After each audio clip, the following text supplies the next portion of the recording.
Hello and welcome to the Oddschecker Royal Ascot preview. This is the preview for day 3 for Thursday. We've already done Tuesday. We're through Wednesday. We're in the middle of the week now. And I am joined by Daryl Carter and Ed Quigley as we look to bang in the winners on day 3 of Royal Ascot. Daryl is our newest tipster at Oddschecker, every day putting up his nap exclusive to the Oddschecker app. And Ed is a racing broadcaster and journalist, formerly the Racing Post, but now doing plenty of other things. And you can find him on Twitter at Longshot Ted. A few long shots hopefully up your sleeve on Thursday, Ed. Fingers crossed. Fingers crossed indeed. Yeah, hopefully so. Before we get underway with previewing the racing, just to point you in the direction of the Oddschecker app, make sure you download it now ahead of Royal Ascot for all the best prices, all the best tips, best bookie offers, free bets. The only place you can find Daryl's Daily Nap. You've got weekly tips from Andy Holding as well. The first place you can find them before the prices get absolutely smashed up when they go live. So that is the place to go. That is the app to download before we go through the 7 races at Ascot on Thursday. We'll start with the 1:15. It's the Golden Gates Handicap. Acquitted is the 8-1 favourite. Global Storm 11-1. Hypothetical 12-1. Tritonic 14s. Yahayati 14s. Grand Rock 16s alongside Highland Chief. Loads of horses 16s and 20s. 39. That is not right, 39. I looked to the bottom. Oddschecker hasn't updated yet in terms of field size. Excuse them for that. But Daryl, coming to you first. Any view whatsoever on the opening handicap of Thursday? Well, it's a tricky race, this one. There is so many open to improvement in here. So many look on marks where they could possibly win off. It's very, very tight. Global Storm's likely going to be popular at the top of the market after that win last time at Newmarket. He pulled well clear of the field with another one there, so he looks well handicapped under a £5 penalty. He's likely to rate higher for Charlie Appleby. He'd be the one I'm swinging towards at the moment. A lot of these have different little bits of form lines that tie in with each other as well. So it is risky. It's probably one for Ed, actually, probably a longer price horse, because you can't write any of these off. There's a 40-1 shot in here called Dogged, who actually finished in front of Global Storm previously, and he's 40-1, he's 11-1. So there's a lot of intertwining form lines.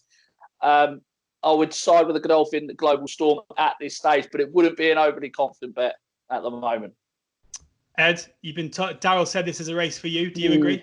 Well, no, not really. But no, it's no. That's very kind of Daryl. No, it's a tricky one, but I was intrigued by Grand Rock, William Haggis. I did think a really interesting type. Again, harping on again, boring everybody, silly my trip angle, but this is never horse bred to get further. It's shaped as though it wants further. Ran in a Pontefract listed race from last seen on pretty deep ground. I thought looked a bit outpaced over a mile on that occasion. Up in trip here has got a suit. I'm convinced by that, in my opinion. And unexposed, off 99, Kieran Fallon Jr. on board. You're not going to get really fancy prices about this one. But look, there's a few unexposed sorts in here. Obviously, like Charlie Appleby's runner, as Daryl touched upon, like Global Storms, clearly thriving at the moment, arrives under a penalty. But I did like the Fallon and Haggis combination here with Grand Rock. I just think that 10 furlongs is really going to suit this individual. And a bit of rain won't be a problem. This horse has one on heavy. I think William Haggis has said, or words to that effect, that he doesn't need soft, but I think it more hinders some of the others, shall we say. So cutting the ground, Grand Rock, up in distance, off a mark for 99, unexposed. Should be a lot more to come. Grand Rock 16-1 at the time of recording, which is about midday on Monday. So these markets just reforming after Dex. 16-1 with Unibet, that is Grand Rock. Anything else to add, or should we move on to the Wolferton? Just that Kieran Fallon is outstanding value for his £3 claim, isn't he? Yeah, essentially. Yeah, it's almost a cliche, that phrase, but he is, isn't he? I mean, he's not a £3 claimer for want of ability, or I mean, he's champion jockey one day, isn't he? If he wants to be, you kind of get that feeling. He's all class, and my eyes do light up when I still see him in a handicap with the 3 next to his name. So on then to the Wolferton, and we were off air but online together when Daryl saw the field for the Wolferton, and he punched the air and cheered as he saw Foxtel at the top of the market at 3-1. So I think we have an idea of what we're going to hear in a second. So Dragonet 4-1, Regal Reality 9-2, 14-1 Bar. So 3 right at the top of the market, and then 14-1 or bigger the rest of them. Daryl, make your case for Foxtel. I think he's fantastic value at 3-1. Very lightly raced, extremely progressive last season. He's already had Regal Reality in behind over this course and distance, albeit on soft ground, which probably would have hindered him as well as many others that day. But he ran a blinding race there. 4-year-old's got a fantastic record in here. There's plenty to like about him, course and distance. Like I say, this is a drop in class now. He's progressive. I wouldn't worry about him coming in fresh. Andrew Bold in the yard has been in flying form. And I think this field is much weaker than he's used to contesting, or he will be contesting for sure in the future. So Dragon A, for me, I thought he was an absolute monster at Chester, and then it's disappointing subsequently since. He'd probably be a danger if they can pull out a bit more improvement in him. But the likes of Regal Reality, Dreamcastle, Mountain Angel, for me, they're not quite up to Group 1 level, whereas Foxtel is definitely a Group 1 horse going forward. Really, really likeable type. I think 3-1 is cracking value for this. It's my bet of the day, this. Bet of the day, 3-1 Foxtel. Not a man who usually likes the favourites. Ed, it's fair to say, can you counter anything that Daryl said, or are you in agreement? I don't have a strong view on the race, to be blunt. I totally get what Daryl's saying with Foxtel. So Dragonet is the one who has become the ultimate excuse horse for the O'Briens, isn't he? He's been beating it 4-9. He's been 8-15 last time as well. Bounce took a huge blow and will, become a lot fitter after it. When you saw that horse run at Chester, you thought, wow, I mean, this horse went off favourite for a derby. You can't put one foot in front of the other at the moment, it appears. But you just something in you, that visual impression from Chester still lingers, doesn't it? And it can be a fault of all punters that you linger on to something for too long. But yeah, if Sir Dragonet could kind of come back to that form, you'd think he's got to be in the shout. But just on a wider point, I did find it interesting that Dubai Warrior is officially the third highest rated horse in it, 114. Frankie Dettori, I would imagine, would have had the pick of who he could have ridden in this at the John Gosden Runners, perhaps. He's riding Cross Baton, who is well below in terms of ability. I think he's only rated 106. Maybe it's because, obviously, Dubai Warrior, who actually bolted up in the Winter Derby, has to carry a £5 penalty. A little bit of a debate for a rainy day whether winning an all-weather race, albeit a group level in title shooter, carry a penalty in a Royal Ascot race or a listed race on turf. I don't know. But anyway, fact of the matter is, I find that strange that Frankie Dettori's not on the 8-1 shot to ride a 25-1 shot. But I'll let Daryl take all the glory of this one. I'm just going to sit there and just watch and hope Sir Dragonet doesn't win, basically, because if he comes out on the bridle run, I'll lose my marbles. But I'll be doing the same. He's just become sour, and sooner or later, I wonder where they go with him would be the bottom line. But no, I'll leave it with Daryl. He's keen on Foxtel. I couldn't add any more than that. If Sir Dragonet does win, you've got to be on the phone to the Oddschecker social lads to make sure they don't clip up your spiel there and put it out on social media. I suppose, yeah. What does it say? All publicity or bad publicity is good publicity, or something along those lines. Yeah, but all publicity is good publicity. But yeah, he's just become a horse who just seems to find a way to get beaten. And I'll take into account, they think he needed a run last time out, but the vibes weren't necessarily that beforehand. I mean, he sent off 8-15. Wasn't he? It's not like he took a huge walk in the market and drifted to 6-5 or something. So he's just a bit of an enigma, Sir Dragonet. But nonetheless, you have to respect he is officially the highest rated horse in the field. We shouldn't overlook that. So it's a tricky one. He's not a horse you want in a race when you're having a serious bet, is he? And I'm going to be having a serious bet on Foxtel, and it does niggle me a little bit. But let's hope that Foxtel is as good as I think he is. He's still got more to come, I think. Fingers crossed for you, Daryl, and Foxtel 3-1 as we speak, and that's pretty much as bullish as I've heard you in this podcast. So when I have a feeling, if I asked you what your nap of the week would that be it? Yes, yeah, it would. Yeah, Foxtel. There we go. Definitely. Foxtel 3-1 for the Wolferton. The next up we have the Jersey Stakes, the Group 3, and we've got Molathem is 6-1. alongside King Leonidas. King Leonidas, pretty much favourite across the board, but 6-1 joint favourites when you're looking for best price. That's with 888 Sport for the pair. Celestin 10-1, 12-1 Lord of the Lodge.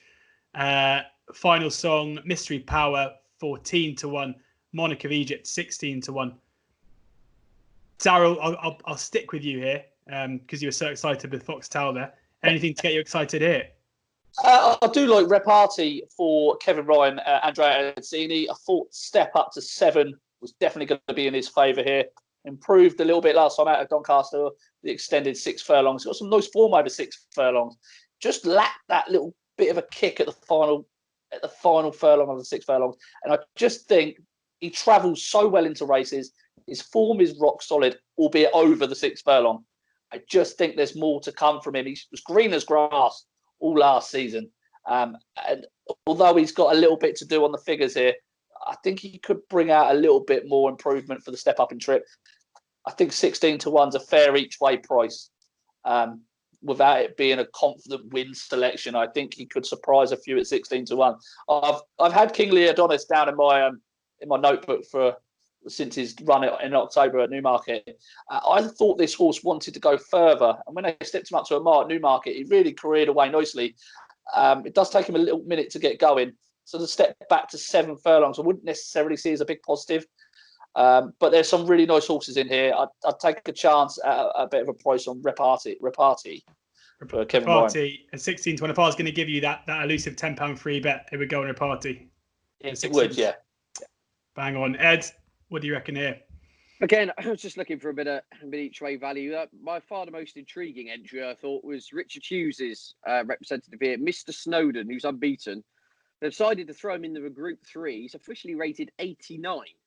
I mean, you thought they'd really be going the handicap route. So clearly, they think a lot of this horse. To say he hasn't lost. And all I go back to is his Yarmouth run last time out, where he beat one of the hot pots from the Gosden Yard, Enemy. I think was sent off 2s on that day. And all we heard in the aftermath was, how Enemy's disappointed, how Enemy didn't do this, blah, blah, blah, blah, blah. Actually, if I've watched the race back again a couple of times, I think Mr. Snowden's beats it fair and square. And if anything, had more in the tank in the closing stages. And so I think he's almost just is a little bit snooty, that kind of form line. People are overlooking the fact he won that with a little bit up his sleeve. Obviously, the Hughes team have thought this through. And look, they could easily go around handicap route for the next 3 or 4 races off 89. They're throwing him straight in here into Group 3 company. I think he's a bonkers price. He's around 28-1 or something, 25-1. In a race where I think it's fairly wide open, perhaps a little bit more than the market suggests. If he ran into 3rd, I wouldn't be shocked. 25-1, Mr. Snowden at Bet365. We had Mike Spence on the podcast a couple of weekends ago, pro punter Mike Spence, for the Guineas Festival. He was saying that Richard Hughes might be a trainer just to keep an eye on over the next year or so. Got some good horses up his sleeve, Mr. Snowden certainly being one of them. As short as 12-1 with Betfair Sportsbook. So they clearly agree with you, Ed, that maybe this horse is a little bit better than the handicap mark shows. So Mr. Snowden there at 25s and Repartee at 16s, a couple of big price bullets for you in the Jersey Stakes. Any comments on Molatham? We heard about King Leonidas there from Daryl, but the co-favourite Molatham, anything to add? Not from me, not from my perspective, no. I think he wants further than the 7, if I'm being honest. His couple of victories last year, he sort of ground them out in a battle from the front, and he was just really outstaying horses, albeit over the 7. I just think he wants a little bit further. He's a lovely horse, though, and the form is rock solid. So he should be he's rightly joint favourite, should we say. But for me, I think his improvement was going to come when he steps up in trip, personally. Very good. On to the Chesham now, the 3 o'clock on Thursday at Royal Ascot. And modern news for Godolphin is the 7-2 favourite with 888 Sport, although I should point out that he's as short as 9-4 elsewhere with Paddy Power. 9-4 elsewhere, so that 7-2 might not hang about. Bright Devil 5-1, Battleground 5-1, Golden Flame 8-1, Concessions 9-1, 12-1 First Profit, 16-1 Clarendon Cross, 33s and 40s for March Law and Seattle Rock. Ed, where are you? I mean, we've got how many runners here? 9, I think. Are you looking at the top end or the other? No, I like Bright Devil. I like here for Andrew Balding, Oisin Murphy. I thought this horse caused a bit of an upset last time out in the Newmarket Maiden, 25-1. Again, it seems to be a bit of a rhetoric. They were kind of, oh, this didn't do that in behind, and excuses for the others. Made it very uncomplicated, went off in front, and I just thought looked better the further he went, really. I think it has to be said. That was over 6. It's a Dark Angel from a dam with plenty of middle distance pedigree, plenty of stamina on the dam side if you go through it. So I say the horse looked better the further it went in my mind. Pedigree suggests that step up to 7. I think in truth will be over a mile before long, this horse. But 7 furlongs here looks a good ploy, and I just think looks an uncomplicated type, to be honest with you. Unflashy, nice long stride, gets the job done. The track should suit, which was quite encouraging, really, because if anything, I thought perhaps Newmarket would be type of wrong track for it. But did it perfectly well. As I say, because it was 25-1, there was almost the why didn't the others live up to their market expectation tended to be the bit of the kind of summarisation of the contest. But no, I think, the yard are going well. Bright Devil, he'd be my selection this one. Bright Devil 5-1 as it stands. Daryl, any agreement with Bright Devil to start with? No agreement. I just wondered if Ed thought he might have benefited for being on the right side of the track that day. Up the rail, a lot of the winners came from that position, didn't they? A lot of inexperience. The likes of Magical Land was out in the middle, first run, bit inexperienced, closed. That was my point. That was the case in point. It was all about everyone else and where they were and what they didn't do. And to my mind, if you reran the race with different track positions, perhaps differently. But I just thought he looked an uncomplicated horse. So again, the trip angle won't coming through again. He started to stride out towards the end, and I do think that the 7 furlongs will suit him here. That's my bottom line. It was the final furlong that caught your eye as well when he changed legs and went on again, wasn't it? So it was a nice performance. He's made a fairly strong case for Bright Devil there. To be honest with you, I've got nothing really to counteract with. I thought First Profit was quite interesting, but let's all go for Bright Devil and blame Ed. Well, you can't just drop that. Tell us why you think First Profit's quite interesting. I just again with these like first race horses or once race horses, I like to see what they do in the final furlong of a race.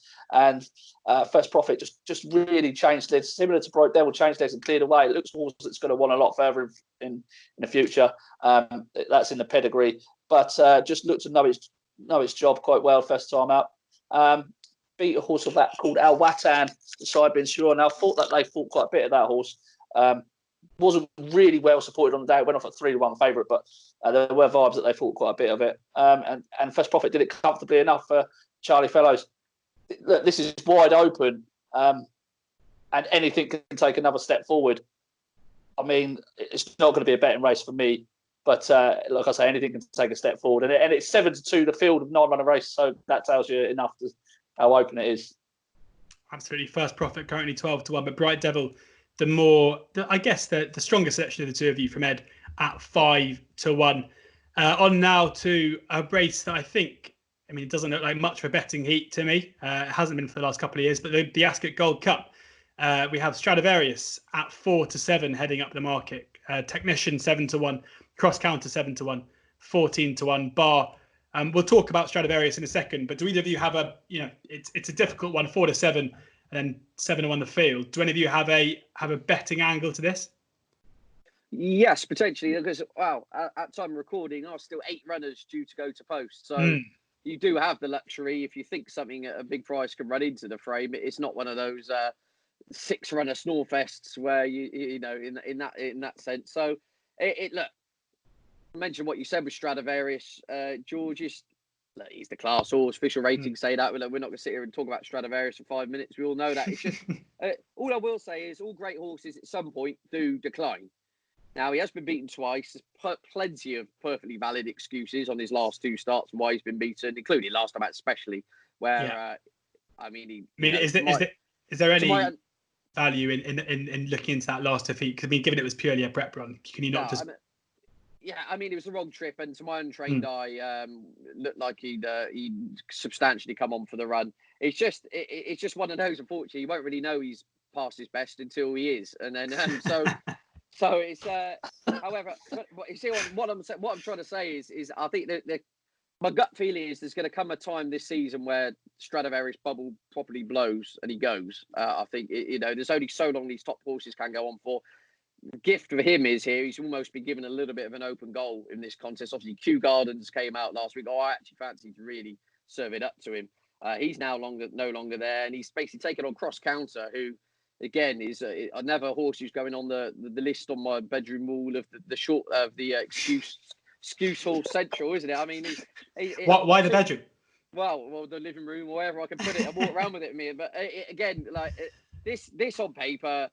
Compared to previous years, I think Stradivarius, if he's anywhere near his best, there's an argument he could slightly underperform here and still have too much for these. So it's in my nature to be reticent with horses at 4 to 7, to start really getting involved with them or anything. It's just not my nature. And whilst I'm on it, I mean, the horse I think if Stradivarius is right, I think he wins. But the horse I think you'll follow him home is an unexposed over this trip is Naef Road from Mark Johnson. I was really impressed how he stepped up to 2 miles at Newcastle last time out. He appeared to absolutely love going up in distance that day. He looks like your typical Mark Johnson former. He's just going to gallop forever. I see they've booked Ryan Moore for the ride.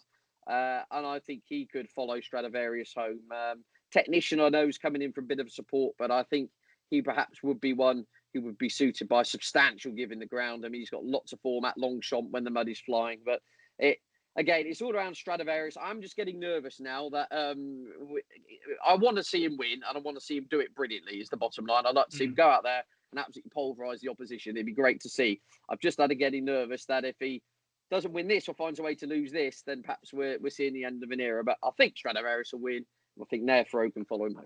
Naef Road 14 to 1 with Coral best price at the moment, but worth keeping an eye out because there will be a without Stradivarius market opening in the next couple of days that you can find on Oddschecker and the Oddschecker app. So probably worth seeing what price Naef Road will be for that with Ryan Moore jocked up as well. Daryl, anything to add? What are your thoughts here? Not really. I think Ed summed it up pretty perfectly there, to be honest with you. I look at this race and think, well, what a waste of my time trying to find something to take Stradivarius on when so much is in his favour. This is one of the weakest races that he's had to contest. He's had the prep run. There's loads in his favour. Technician, like you say, we want soft the ground. Naef Road is the unexposed horse in the field and probably the only right one to be backing, really. Cross Counter has already been behind Stradivarius previously. It's not a betting race for me, but I suppose if you was going to have an each way bet, it probably would be Naef Road. So Naef Road, the one, if you really want to take Stradivarius on, if you really don't want to be just cheering him home to do it yet again at 4 to 7, then Naef Road at 14 to 1, according to Daryl and Ed, is the one to side with. 2 more races to go on the Thursday of Royal Ascot. We've got the Britannia now. Starcat is 8 to 1, tipped up by Mike Spence for the Guineas a couple of weekends ago. And as I said, Elise gave us a run for our money at 6 to 1 by it going clear. Well, taking the running on, let's say, before fading out. But 8 to 1 here in a very, very different heat indeed. Finest Sound 8 to 1, Enemy 8 to 1, Verboten 10 to 1, Calusi 10 to 1, Johan 10 to 1, 12 to 1, 16 to 1, 14 to 1, 20 to 1, a host of horses beneath. Daryl, anything at this early stage for the Britannia? Well, I've had my eye on Enemy for quite a while, and I could not believe that they ran him over 7 furlongs again at Yarmouth last time when he was beaten. I'm glad they got beat there. They deserve that because that horse definitely wants to step up in trip. Now, I was hoping he was going to run in the Golden Gates handicap, first race of the card over a mile 2, because I think he's so well handicapped off a mark of 89. Just visually on what he's shown, he's quite powerful as he comes away. And he really caught the eye. But this is over a mile again. I still don't think that this is far enough for him. He's got a Derby entry later on in the year, and they're running him over 7 furlongs in a mile. Now, maybe they're waiting for that improvement to come out when they step him up later on. But, I mean, he's so well handicapped. It's frustrating that he sits there off a mark of 89, personally. Look, Finest Sound, for me, very interesting on return for Simon Ed Crisford. Had bits and pieces last year of form that made him look pretty well handicapped, including being behind Palace Pier at Sandown.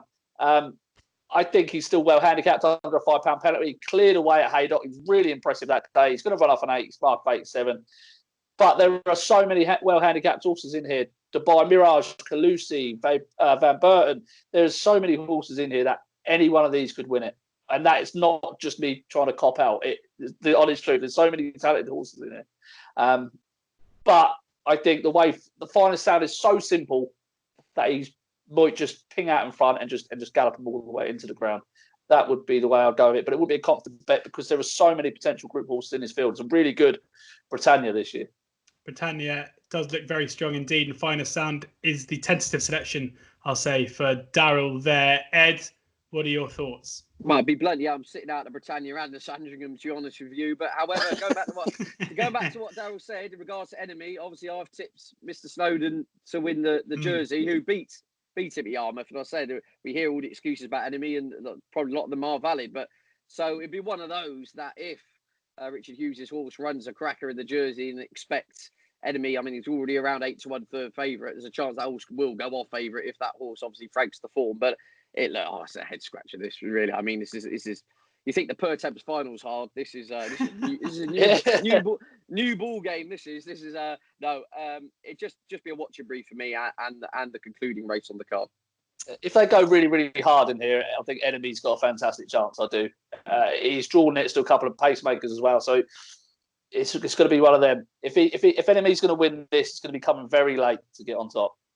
The 8-1, the pair, Finest Sound and Enemy. Get Enemy in your Oddschecker bet slip whilst you're watching Mr. Snowden scoot up earlier in the day and get on before the price starts to go.